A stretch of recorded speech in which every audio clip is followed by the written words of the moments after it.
Alright, so hopefully you've had time to see Supergirl. If you have not, this is a spoiler-filled video. Do not watch this if you don't want Supergirl spoilers, but I'm going to talk about here, spoiler-filled, the stuff I loved, the stuff I quite didn't love, and I wish could have worked more, everything in between, really. If you don't want spoilers, leave now. 3, 2, 1. Starting with the stuff at Half Glass Full that I really loved, I enjoyed and really was emotionally enthralled by the slower building moments, the moments between Kara Zor-El and Clark Kent, but not only that, the quiet moments with Kara Zor-El reflecting and flashing back to her life before coming to Earth, and that little arc into her coming to Earth, arriving there, not feeling accepted, not feeling like this is her home. They really nailed that emotionally, simplistically, while still giving a lot for the characters with visual storytelling. I was so impressed with how they handled the cameo stuff with Clark Kent, because like I was saying in my spoiler-free video, it's not exactly just cameos. It's something thematic to do with Kara's arc. Kara not being able to accept herself as this hero that she doesn't see herself as. She struggles. She wants to shut that side of herself down. She wants to numb any kind of emotion, whether it be anger, grief, anything in between. She doesn't want to feel it. She numbs it through alcoholism. She numbs it through her pain and through her vices. It really hammered that point home while making us feel like we're in the shoes of Kara. When I love that moment, probably my favorite scene in the movie. And it's one of the moments that did make me tear up, is when Kara is on the green planet getting affected by the green kryptonite sun, and we seamlessly flash back into her arriving on Earth, talking to Clark, and that language barrier to reflect the fact that they have distance amongst each other as a family, to show that emotional wall that's put up there. And I just love the devil's in the details of it being a Kryptonian language barrier. The fact that we have moments that are emotionally sweeping, that are entirely in Kryptonian tongue, I thought was amazing. The moment between Kara and her parents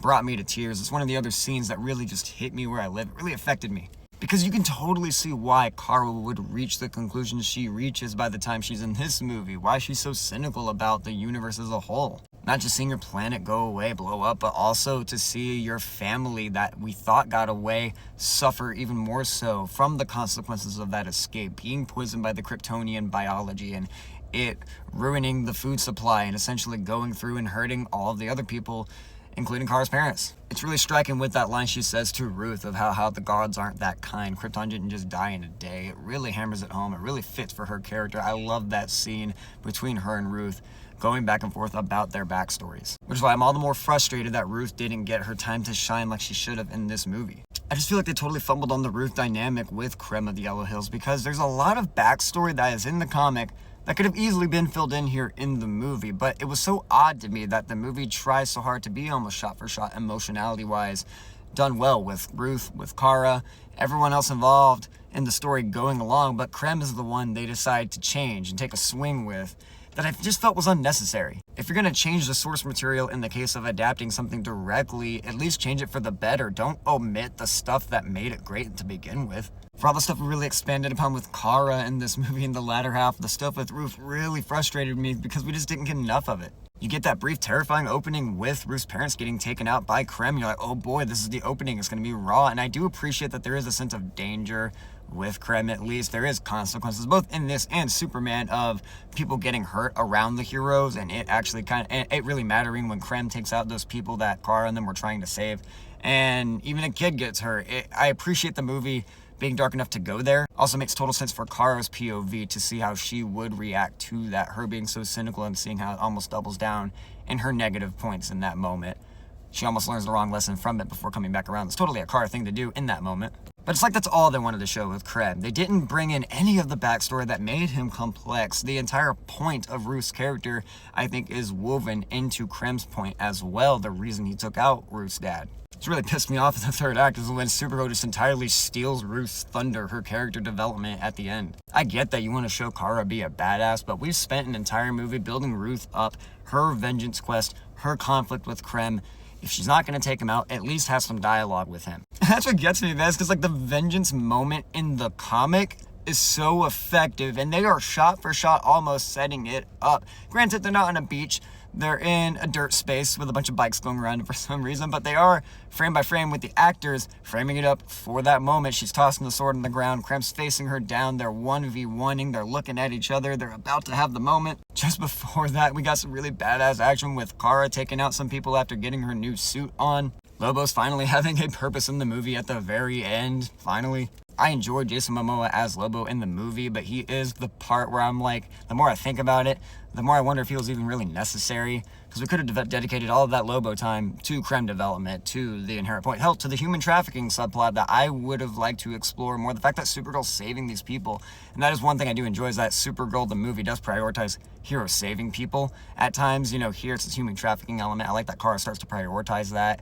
and remember who she is and what her purpose is. And I thought we could have really built on that. Maybe if we shave some Lobo time down to dedicate it to that, to really make it more of a character piece. But either way, we finally get to the moment where Ruth is confronting Krem. Here's the moment Krem gets to spill his motivation and make it all worth it.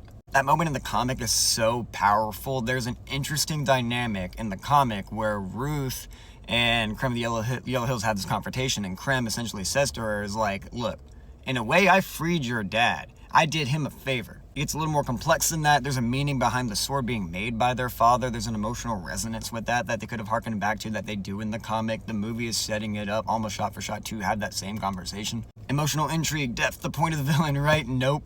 Just when they're about to have that moment, Supergirl comes right in and snatches Krem away and has that moment where she twirls and flips him around and punches him into the ground. It's a great trailer moment.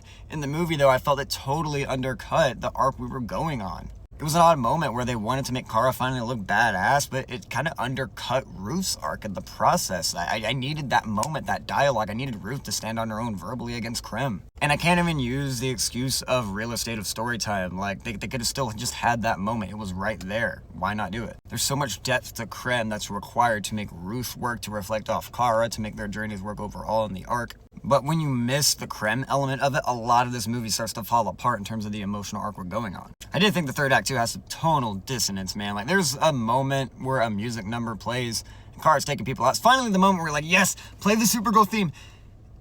Oh, licensed song needle drop. For a movie that was not feeling like a James Gunn-esque type of score and story and narrative and structure, that was the moment where I was like, that feels a little too Gunn for my comfort. I love James Gunn, but like, this movie had a different feel from that. I didn't think we needed a musical license music montage moment right at the very end, especially just tonally. It didn't, I find, fit very well with what was going on. The particular moment I'm talking about is when she's swinging around, taking everybody out around Ruth. It's a great moment visually. That kick is great. Kryptonian badassery is Kryptonian badassery. But emotionally, just there was something lacking, and it was Ruth's character with Krem. And I love Ruth's casting. I think she's great in terms of just, I think she looks the part, she feels the part in her dialogue. The moments where she does feel like Ruth, it really shines. That big sister, little sister dynamic, that felt human, that felt lived in. It still worked for me overall by the end, their friendship. But as a lover of the comic, it did leave a little to be desired, admittedly, if not a lot to be desired. Also appreciated the distinction between Kara's heroics and Clark's in the case at the end, where Kara actually moves Ruth to the side, like, look, you're not going to take this person out. You're going to walk away. You're going to say goodbye to this vengeance quest. You're going to move on. And she's the one that does it for the sake of Ruth, so Ruth doesn't have to. I feel like that was very within character of Kara. She's a hero. She's good. I love the message of it, just to be good.